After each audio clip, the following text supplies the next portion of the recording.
evening, everyone. Are you psyched to be here? I know I am. I love everything about tonight. I grew up in a small town in Somerset County in rural Maine. And sometimes people are like, are you the only famous guy to come from there? I said, no, we have a guy, Yodelin Slim Clark, the last of the singing cowboys, who was in the Country Music Hall of Fame. So I just love that opening video. So I was driving over from the Old Port to here from another event, and I couldn't help but think to myself, you know how everyone's always like, what does the W stand for in PWM, right? Like what is, I think we're here to say the W is back, baby, right? W is loud and proud here in Westbrook. And so I was coming in, and for the first time in a while, drove by the complex for the Westbrook schools. And I was reminded of something that a lot of people don't know. I'm not even sure everyone in Westbrook knows this, but when I worked in the Department of Education in the late 90s and the early 2000s, the Westbrook School Department dominated the Teacher of the Year program for the entire state of Maine. Year in and year out for a bunch of years. What was it, like 4 out of 5 years or something crazy like that? Gloria Noisy was one of those winners. They were like the 1920s Yankees in terms of their domination of the Teacher of the Year program. And I will never, ever, ever forget, I used to be part of an organization, one that actually was spun off from Maine Development Foundation, that advocated for excellence in public education in Maine and strong policy around public education in Maine. And every year we would bring award-winning educators together and celebrate them and recognize them at a very nice event.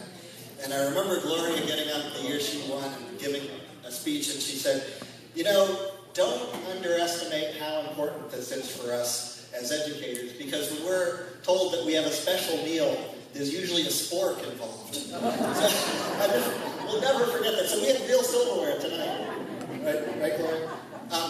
So, you know, recognition, one of my colleagues, old colleagues, and I used to be at Bangor Savings for a lot of years before I came to run MDF, and one of our old colleagues at Bangor Savings always said, recognition is an accelerant of change. And so much of tonight is about recognition. Recognition of award winners from across the state, recognition of 2 communities that have really laid it on the line to do a lot of hard work to get where you are. And the future is just amazing for both of them. Recognition is an accelerant of change. I remember in 2004, a guy named Richard Florida came to Maine, to the Bates Mill. Some of you are probably in that room with me, for a conference on the creative economy. And Richard Florida wrote a nationally influential book called The Rise of the Creative Class, and how important that is, both in terms of what we think of as the arts, but also in terms of what we think of in terms of the STEM professions today. And that convergence of talent that defines opportunity. And he said, new ideas need old bones. New ideas need old bones. And fundamentally, right, that's what America's about, that's what the Main Street program is about. People didn't build these buildings to be static and to have the same uses that they had in 1886, right? They never knew what the future would hold. It's up to us to reimagine and reinvent and recreate. And the only way to hold on to what we hold dear is to change. As paradoxical as that is, the only way to hold on to what we hold dear that we have today is to change. Because by changing, we can preserve what's important by finding new vision and new use. And that's the essence of the Main Street program. How do you drive progress and growth and change out of old bones, out of historic preservation, and marry those two together? So I'm just really psyched to be here tonight. I came from an event sponsored by Maine Biz, and they have a great program where they recognize the so-called Next List. Leaders, often younger leaders in Maine, that are building the businesses and the initiatives that will drive the future of the state. And so at that event, I met a bunch of people named Buck. And Buck Farm, they're being honored this year, the Buck Brothers. And Buck Farm in Mapleton, Maine, just outside of Presque Isle in Aroostook County, better known as Maine Malt House, they grow 100 tons of hops here in Maine and serve a lot of the microbreweries that have sprung up. They may even serve some that we drank tonight. And I was talking to them about what MDF is, and I was telling them about this event I was coming over to. And one of the young Buck brothers said, oh, I'm going to be on a panel next Thursday in Aroostook County, and they're asking us to talk about the dilemma of how do we retain more millennials in rural Maine. And he said, what you guys are doing is the key. What you guys are doing in terms of revitalizing downtowns is what millennials want. So what we think we're doing and what we're actually doing sometimes are different things. But when it comes to Maine's demographic challenge, what we are up to in downtowns has everything to do with creating places that younger people want to work in, live in, stay in, and move to. So we are on the bleeding edge of tackling those demographic challenges, whether we know it or not. So I was talking to Ann Ball about what she wanted me to say tonight. And I said, well, can I talk about the preview of the awards that we're about to give? No, those are top secret.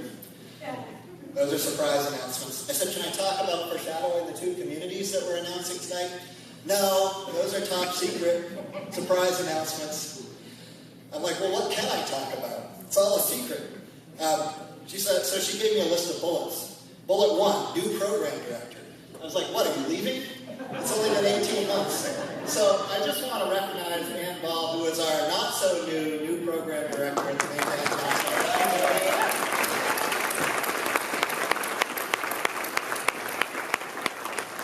But it is true that the last time we gathered this many people passionate about downtown redevelopment was in Bar Harbor about 18 months ago, right before Ann started.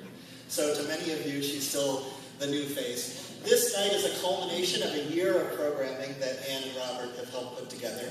And I think if there's one message about the Maine Downtown Center supporting the dozens of communities around Maine that are doing this hard work, we're back, baby.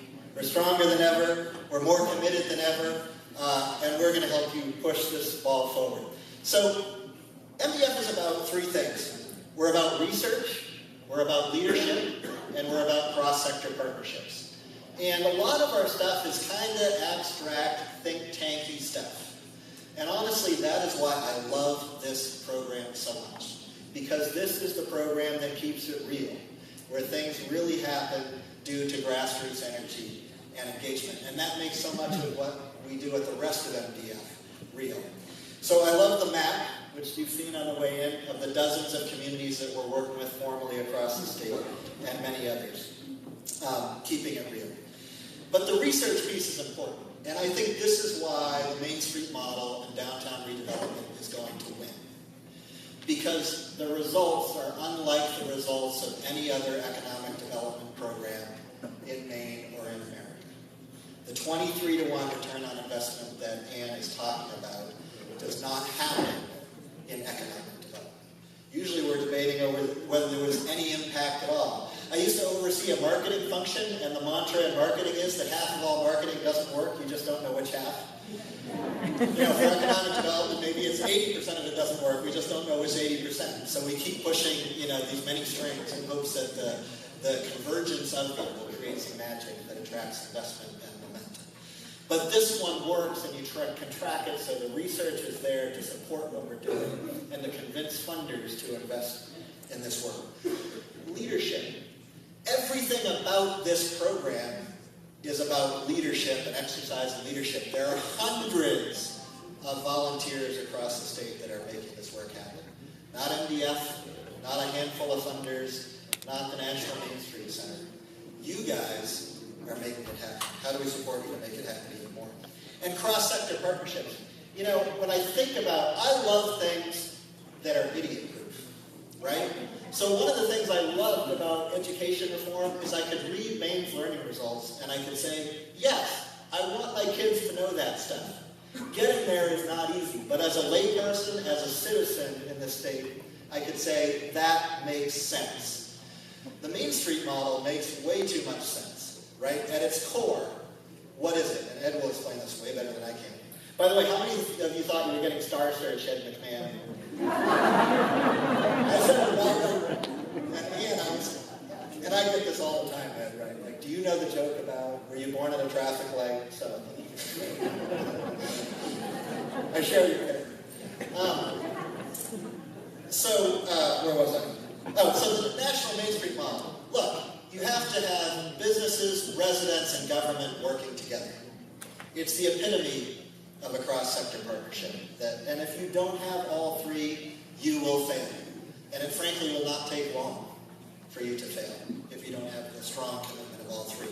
And then you've got to work on all four of the strands of the Main Street Model at once, i.e. there's no silver bullet, right? And it all has to come together in terms of the hard work. And like most great things, it makes all the sense in the world, and it's executing that is hard, right? It is persisting in it and executing it that is hard.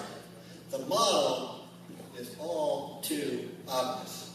It's the 20 years of work on the model that you need in your community. It is the hard part. So persistence in this work is the key. So we're proud of this program at MDF. We're proud to be working with all of you. And I just want to mention, there are probably 5 people. When I started MDF a little over 2 years ago, it wasn't entirely clear whether we had the foundation and the wherewithal to really keep this program humming the way that we all wanted it to. And there are 5 people, I think, that have been really critical over the last 2 years of making sure that we could. One is Ann Ball and her leadership over the last year and a half. One is Carolyn Woolen and the trustees of the Betterment Fund, who, when we weren't sure what the path forward was and how we could really reignite the momentum with the program, stepped forward with a really kind of amazing, critical grant at a vital moment to say, this will support you in creating that strategic vision for the downtown center. The MDF Award and the Downtown Advisory Council Forever from Wright Pierce Engineering helped me in that stabilization phase make sure that this program was a really solid and sound and vigorous part of what MDF was going to be. And the last 2 people I want to mention in particular, I don't think Debbie Johnson's here tonight. I have not seen her. From the Office of Community Development at the Department of Economic and Community Development. Without Debbie's belief in this program, in what are some, I would say, very unusual times in state government and the public sector in Maine, without Debbie's persistent, passionate belief in this program, we would not be here. So we owe a huge, huge debt of gratitude to our partners in the public part of this public-private partnership. And the final person of the 5 who have really ensured that the downtown center not only stayed around, but was really reinvigorated, is sitting here tonight, and that's Bill King from Bath. Bill, I know you're here.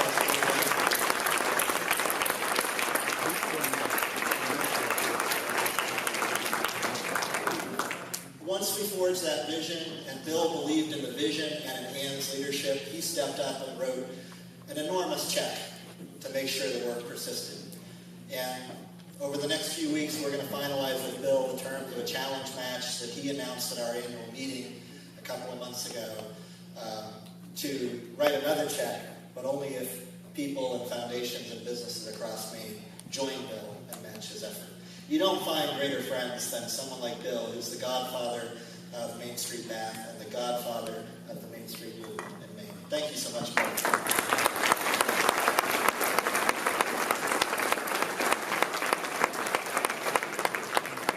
This is awesome. I'm looking forward to our keynote. I'm looking forward to drinking a lot of beer during the keynote. Since it's my policy never to drink before I talk. But I love everything about tonight, and I want to thank our friends in Westbrook for just putting together an amazing evening, an amazing show, and amazing hospitality. Thank you guys, and congratulations to everyone for the hard work you've done. And congratulations on the hard work you're going to do, because that hard work is going to continue to transform your communities. It's going to continue to use old bones to spark new ideas. And it's going to continue to do the one thing that ensures we hold on to what we have today that's dear. And that's to change, and change into the future in a way that we can all be proud of. Thank you so much.